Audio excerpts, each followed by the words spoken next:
passenger plane took off from a runway in California. But there was something very strange about this flight. There was nobody flying it. And the people who sent it into the sky already knew exactly how they wanted the flight to end. The aircraft was a Boeing 720, a real passenger jet, and it had been loaded with crash test dummies and instruments. NASA wasn't trying to see whether the plane could fly. They wanted to know what would happen when it couldn't. So they took control of the aircraft remotely and guided it toward a dry lake bed at Edwards Air Force Base. Engineers watched from a distance as the enormous aircraft came lower and lower. And then, they let it hit the ground. The reason wasn't simply to destroy an old airplane.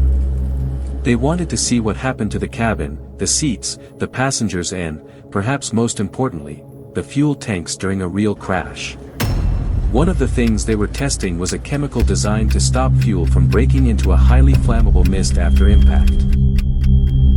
Hundreds of sensors were recording what happened as the aircraft slammed into the ground. It was an incredibly violent experiment, but every second of it had been planned. The plane was destroyed. But that's exactly why they crashed it. Because engineers can't learn everything about surviving a crash by studying one on paper.